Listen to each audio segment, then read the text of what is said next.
They say the President of the United States is the most protected person on Earth. But even Donald Trump once admitted he had never seen anyone guarded like Vladimir Putin. At the highly anticipated Billionaire Summit in Alaska, where every handshake was a geopolitical chess move, Trump expected tension. What he didn't expect was to be haunted, not by words, not by war, but by how Putin vanished just 4 minutes after their press appearance. No security detail, no motorcade roar, not even a whisper, just silence and the chill of something calculated. Because for Putin, personal security isn't a protocol, it's philosophy, it's performance, it's warfare. He doesn't walk behind bulletproof glass, he disappears behind layers of digital smokescreens, strategic doubles, and ghost convoys engineered to deceive not just assassins, but reality itself. In 2020 alone, Western intelligence confirmed 5 different Putin sightings within 48 hours, not AI clones, not deepfakes, but real-time decoys operated with military precision. This isn't just safety, this is theater of control. And by minute 11 of this video, you'll understand why even Russia's inner circle whispers in uncertainty, because not even they know if the man they're meeting is the man himself. He doesn't live in the Kremlin. That's just the stage. While the world imagines Vladimir Putin operating from the heart of Moscow, the reality is far more elusive and far more dangerous. When Putin moves, he doesn't take a motorcade. He triggers 3, each identical, each guarded like it holds the real man. But only one does.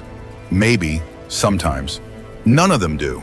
It's a shell game of armored limousines, helicopter escorts, and decoys so convincing that even seasoned intelligence agents have reported tracking Putin to 2 cities at the same time. His presence isn't just hidden, it's fragmented, obscured, weaponized, inside the Kremlin. Every hallway, every elevator, every chair has been redesigned to control flow, limit access, and detect deviation. No one moves without being watched, not even his inner circle. Because proximity, in Putin's world, is a liability, trust a fairy tale. Some reports suggest even his signature walk, the slight lean. The controlled right arm swing is mimicked by trained decoys. So if you're thinking, I'd know the real Putin if I saw him, ask yourself, would you? And then there's the silence. His schedules are state secrets. Meetings are broadcast with time delays, in rare public appearances. Journalists are screened days in advance, placed under strict no-contact orders, and only allowed to ask questions pre-approved by a shadow team you'll never see. It's not just security, it's choreography. Donald Trump, used to the theatrics of Secret Service protocol, allegedly remarked after one summit, "I couldn't even tell who was guarding him, or if anyone was." That's the point, because Putin's greatest defense isn't armor, it's doubt. You don't find Putin. He lets you believe he was there. If the Kremlin is the illusion, then Putin's real fortress lies beneath the radar, sometimes literally, deep in the Urals or along the Black Sea, or hidden in forests outside Sochi, are rumored to be dozens of secure compounds, some underground, some armored to withstand nuclear strikes, most completely off the map, and all of them controlled by an agency more secretive than the FSB, the FSO Federal Protective Service, with a reported $2 billion budget and direct allegiance to Putin alone. The FSO doesn't just protect the president, they erase his trail whenever Putin travels. Multiple flights leave at once. His personal aircraft, often mistaken for a decoy, is stripped of metadata, jammed against radar, and escorted by fighter jets. And when he doesn't want to be tracked, he simply disappears. No flight path, no communication logs, just absence. Even digital traces are manipulated. Emails routed through military-grade, off-grid servers, personal communications encrypted at levels rivaling intelligence operations. No location tags, no leak is ever accidental. What you see of Putin online, it's exactly what you were allowed to see. And here's where the paranoia becomes a system. Staff are rotated constantly. Chefs, janitors, advisors, No one stays close for too long. Loyalty is not assumed, it's tested, over and over.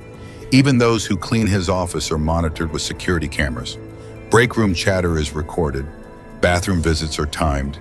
Inside his most secure bunkers, walls are embedded with frequency jammers. Windows are coated with signal-blocking material. And not even a cell phone gets past the third checkpoint.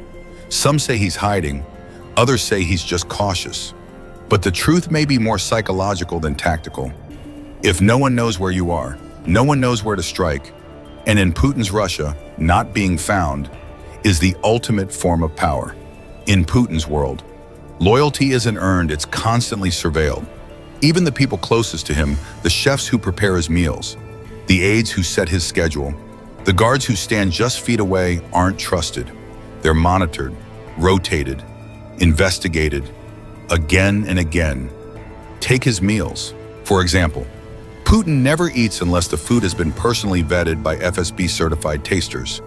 Cutlery is sterilized in front of him. Water bottles are sealed and scanned.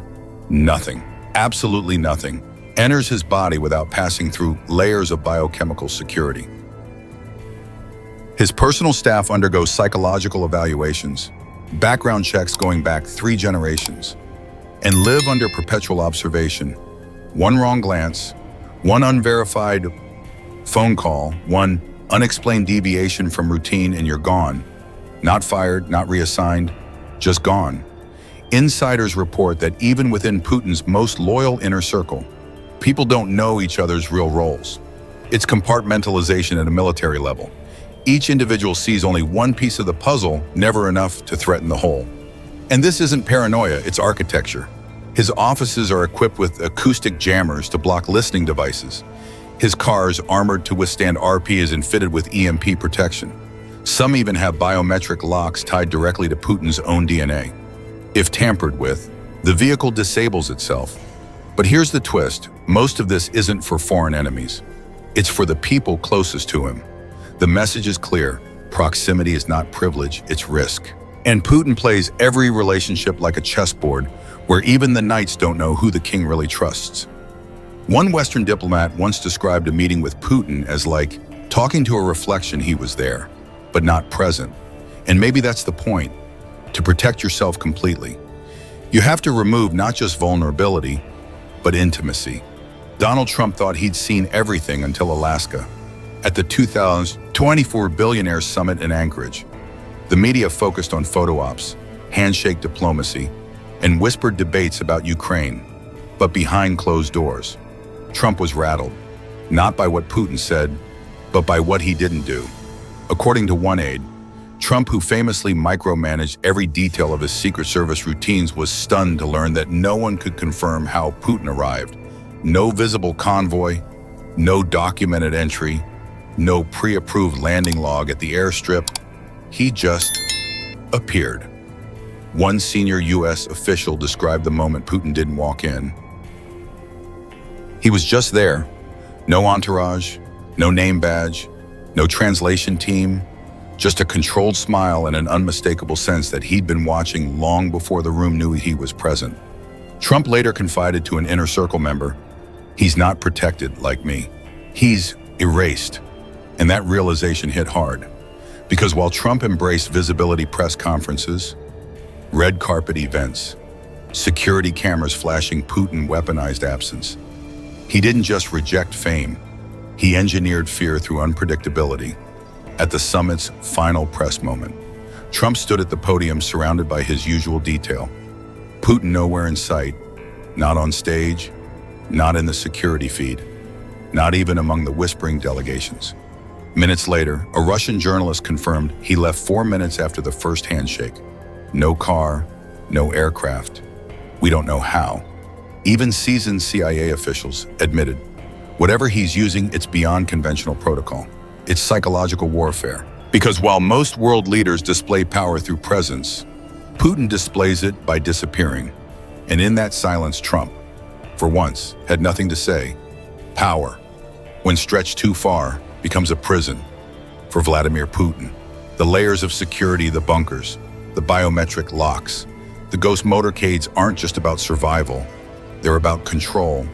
not just over threats, but over perception, over narrative, over truth itself. Unlike Kim Jong-un, who uses paranoia to rule through fear, or Mohammed bin Salman, who shows off his drones and robotic guards, Putin chooses absence, silence, dislocation, and in that void, myth grows. There's a reason no footage of Putin off-script exists, no candid moments, no leaked hot mics, no accidental expressions. Every appearance is a calculated broadcast.